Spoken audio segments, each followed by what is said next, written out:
রান্নাবাটির পক্ষ থেকে সকল দর্শক বন্ধুদের স্বাগত জানিয়ে শুরু করছি আজকের রেসিপি চিংড়ি দিয়ে ছোলার ডাল। এর জন্য 200 গ্রাম পরিমাণে ছোলার ডাল নিয়ে ভালো করে ধুয়ে প্রথমে পরিষ্কার করে নিতে হবে। তারপর ছোলার ডালটা সেদ্ধ বসিয়ে দেব প্রেসার কুকারে। যতটা ছোলার ডাল নিয়েছি এক বাটি পরিমাপ করে মোটামুটি ততটাই কম বেশি করে জল দিয়ে দিচ্ছি। এখানে জলটা একদম যে পরিমাপ করে দিতে হবে সেরকম নয়, একটু কম বেশি হলে কিন্তু কোনো সমস্যা নেই। তারপর দিয়ে দিলাম কয়েকটা চেরা কাঁচা লঙ্কা আর তার সাথে দিয়ে দিচ্ছি বেশ খানিকটা সাদা তেল। এতে করে প্রেসারের জলটা বাইরে বেরোনোর সম্ভাবনাটা একেবারেই থাকবে না। এটা কিন্তু একটা টিপস হিসেবে আপনারা কাজে লাগাতে পারেন। মোটামুটি 10 থেকে 12টা সিটিতেই কিন্তু ডালটা সেদ্ধ হয়ে গিয়েছে। ডালের কোয়ালিটির ওপর সাধারণত সেদ্ধ হওয়াটা নির্ভর করে। আপনারা যখন বাড়িতে বানাবেন একটু বুঝে দেখে সিটি মেরে সেদ্ধ করে নেবেন। আর যদি আগে থাকতে ভিজিয়ে রাখেন ডাল আগের দিন রাত্রে, তাহলে অনেক তাড়াতাড়ি সেদ্ধ হয়ে যায়। ডালটা কিন্তু সেদ্ধ হয়ে গিয়েছে। এবার কড়াইতে বেশ খানিকটা পরিমাণে সাদা তেল দিয়ে সাদা তেলটা গরম করে নিচ্ছি। সাদা তেল গরম হয়ে গেলে ফোড়ন হিসেবে দিয়ে দেব এলাচ আর দারচিনি। এলাচ আর দারচিনি থেকে একটা সুন্দর মিষ্টি গন্ধ ছাড়তে আরম্ভ করলে দিয়ে দেব ছোট ছোট ডুমো ডুমো করে কেটে রাখা আলু। এই রেসিপির জন্য কিন্তু আলুর টুকরো একটু ছোট ছোট করে কাটলেই বেশি ভালো লাগবে খেতে। খুব একটা বড় হলে কিন্তু আলুর টুকরোগুলো খুব একটা ভালো লাগবে না, তাই এরকম সাইজের করেই আলুর টুকরোটা কেটে নেবেন।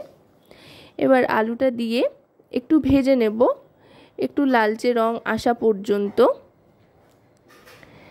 এখানে দুটো মাঝারি সাইজের আলু ছোট ছোট টুকরো করে নিয়েছি।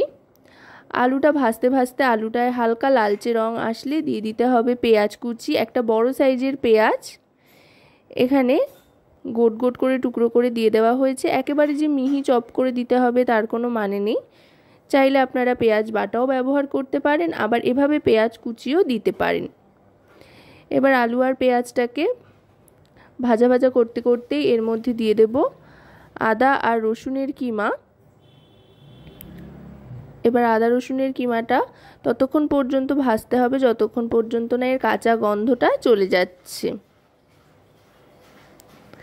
আদা রসুনের কিমাটা কিন্তু আলু পেঁয়াজ দেওয়ার পরেই দেবেন, তাতে করে লেগে ধরার সম্ভাবনা থাকবে না কড়াইতে। এবার দিয়ে দিচ্ছি নুন মাখিয়ে রাখা চিংড়ি মাছ। এখানে 200 গ্রাম চিংড়ি মাছ রয়েছে। চিংড়ি মাছটাও এর সাথে ভেজে নেব। চিংড়ি মাছ যেহেতু খুবই নরম মাছ, তাই আলু পেঁয়াজ এর সাথেই কিন্তু ভাজা হয়ে যাবে, আলাদা করে আগে থাকতে ভেজে রাখার কোনো প্রয়োজন নেই। চিংড়ি মাছটাও এর সাথে ভাজতে ভাজতে এবার এক এক করে সমস্ত গুঁড়ো মশলা দিয়ে দিচ্ছি। প্রথমেই দিয়ে দিচ্ছি রোস্টেড ধনে আর জিরে গুঁড়ো 1 টিস্পুন পরিমাণে। এবার দিয়ে দিচ্ছি হলুদ গুঁড়ো 1 টিস্পুন আর কাশ্মীরি রেড চিলি পাউডারও 1 টিস্পুন পরিমাণে দিয়ে দিলাম, আর দিয়ে দিলাম স্বাদ মতো নুন। এবার নুন আর সমস্ত গুঁড়ো মশলা ভালো করে মিশিয়ে নেব, আর তার সাথে দিয়ে দিচ্ছি টমেটোর টুকরো। এখানে একটা টমেটোই রাফলি চপ করে নিয়েছি। এবার টমেটোটাকেও এর সাথে বেশ খানিকক্ষণ ভেজে নেব। যেহেতু আগে থাকতেই নুন দেওয়া ছিল, তাই টমেটোটা কিন্তু চটপট নরম হয়ে আসবে, খুব একটা বেশি সময় কিন্তু লাগবে না। এবার সমস্ত গুঁড়ো মশলার সাথে সবজিগুলো ভালো করে মিশে যাওয়ার পর এবার দিয়ে দিচ্ছি জল। এতে করে আলু টমেটো সমস্তটাই সেদ্ধ হয়ে যাবে, আর চিংড়ি মাছ তো আলাদা করে সেদ্ধ করবার কোনো ব্যাপার নেই, ভাজা হয়ে গিয়েছে। এবার পরিমাণ মতো জল দিয়ে গ্যাসের ফ্লেম লোতে করে ঢাকনা চাপা দিয়ে দেব। 5 মিনিট মতো অপেক্ষা করে ঢাকনাটা সরিয়ে নেব। দেখতে কিন্তু অসাধারণ হয়েছে। ডাল ছাড়াও এই রেসিপিটা খাওয়া যায় এভাবে বানিয়ে, তবে ডাল দিলে কিন্তু এক্সট্রা একটা বাড়তি পাওনা, পুষ্টিগুণ সমৃদ্ধ আর দারুণ স্বাদের একটা রেসিপি তৈরি হয়ে যায় আর কি। এবারেতে দিয়ে দিলাম শাহি গরম মশলার গুঁড়ো 1/2 টিস্পুন পরিমাণে। এটা 1/2 টিস্পুন দিলেই যথেষ্ট, তার বেশি কিন্তু প্রয়োজন নেই দেওয়ার।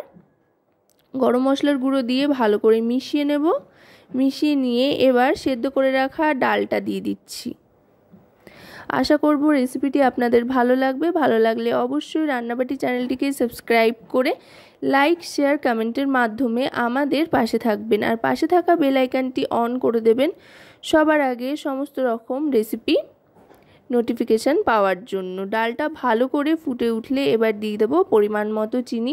অবশ্যই কিন্তু সব শেষে চিনি দিতে হবে, তাও চিনিটা অপশনাল, যদি কেউ না চান তো চিনি নাও দিতে পারেন। তবে ছোলার ডাল যেভাবেই রান্না হোক না কেন একটু মিষ্টি মিষ্টি হলে কিন্তু মন্দ লাগে না, বেশ ভালো লাগে।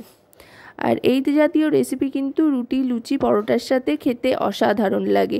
কথায় কথায় কিন্তু ডাল একেবারে ফুটে গিয়ে তৈরি হয়ে গিয়েছে, এবার সার্ভ করে দিচ্ছি। তো আজকের এই রেসিপিটি আপনাদের কেমন লাগলো, ছোলার ডাল দিয়ে চিংড়ি মাছ, সেটা কিন্তু অবশ্যই আমাকে কমেন্টের মাধ্যমে জানাবেন। সকলে খুব ভালো থাকবেন।